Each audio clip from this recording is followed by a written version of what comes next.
आप सभी को मेरा सादर नमस्ते। एक समय की बात है, ऋषि नारद के मन में ये जिज्ञासा हुई कि वो विष्णु भगवान से पूछें कि आखिर इस पूरे ब्रह्मांड में उनका सबसे प्रिय भक्त कौन है। ऐसी जिज्ञासा मन में रख के ऋषि नारद विष्णु लोक पहुँचे। वहाँ पहुँचकर उन्होंने पहले विष्णु भगवान को प्रणाम किया और फिर अपने मन की बात पूछी।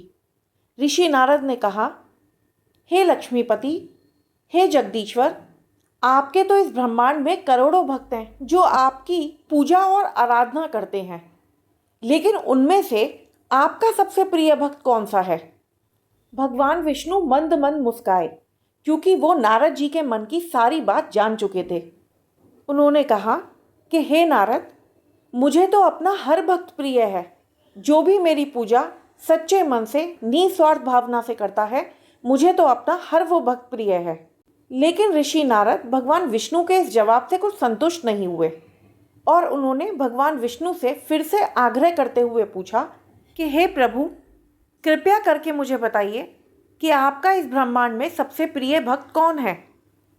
तब विष्णु भगवान ने नारद जी से कहा कि नारद, तुम जानना ही चाहते हो तो मेरा प्रिय भक्त इस संसार में, इस गांव में रहने वाला ये किसान है।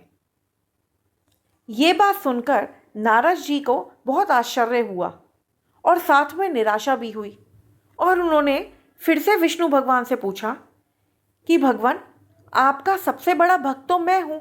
मैं पूरे दिन आपकी आराधना करता हूँ, तो फिर मैं आपका सबसे प्रिय भक्त क्यों नहीं हूँ। भगवान विष्णु ने नारद जी से कहा कि हे नारद, तुम मृत्युलोक जाकर मेरे उस भक्त किसान से मिलो। एक दिन उसके साथ व्यतीत करो, फिर मुझे आकर बताना कि तुम्हें क्या ज्ञात हुआ।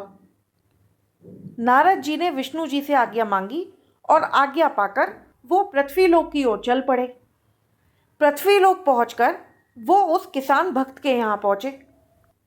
नारद जी ने देखा, सवेरा होने पर वो किसान उठा। उठते ही उसने सबसे पहले विष्णु भगवान को मन ही मन नमन किया। फिर स्नान आदि से निवृत्त होने के बाद उसने भगवान विष्णु की पूजा करी और अपना हल लेकर वो अपने खेतों की तरफ चल पड़ा। खेत में जाकर उसने हल जोतना शुरू किया। वो हल भी जोत रहा था और बीच बीच में भगवान विष्णु का भी स्मरण करता रहता था। जब शाम हो गई और वो अपने घर वापस आया, घर वापस आने के बाद उसने फिर से भगवान विष्णु का स्मरण किया और वो घर के अंदर गया। घर के अंदर जाकर उसने अपना भोजन किया और भोजन करने के बाद वो भगवान विष्णु का स्मरण करके सो गया। यही उस किसान की दिनचर्या थी। यह देखकर ऋषि नारद को बड़ा अचंभा हुआ। उन्होंने सोचा कि यह किसान तो पूरे दिन अपने सांसारिक कार्यों में लिप्त रहता है और भगवान हरि का स्मरण बस कुछ ही पल करता है, लेकिन मैं तो भगवान विष्णु का स्मरण पूरे दिन करता हूँ, तो फिर मैं उनका प्रिय भक्त क्यों नहीं हूँ। ऐसा मन में विचार रखकर वो विष्णु लोक को गए और वहाँ जाके उन्होंने विष्णु जी से ये सारा वृतांत बताया। तब विष्णु जी ने उन्हें एक काम सौंपा। तेल से भरा हुआ एक पात्र देते हुए विष्णु भगवान ने नारद जी से कहा कि नारद, तुम्हें इस तेल के पात्र को हाथ में लेके धरती का एक चक्कर लगाकर आना है, लेकिन ध्यान रहे कि जब तुम भ्रमण करोगे उस समय इसमें से एक भी बूंद तेल की जमीन पर नहीं गिरनी चाहिए। ऋषि नारद ने विष्णु भगवान से वो तेल का पात्र लिया और धरती का चक्कर लगाने के लिए वो चल दिए। कुछ समय के पश्चात नारद जी पूरी धरती का चक्कर काटकर सफलतापूर्वक विष्णु भगवान के पास पहुँचे। तब विष्णु भगवान ने उनसे पूछा कि बताओ नारद, कि जब तुम धरती का चक्कर लगा रहे थे कितनी बार मेरा नाम लिया।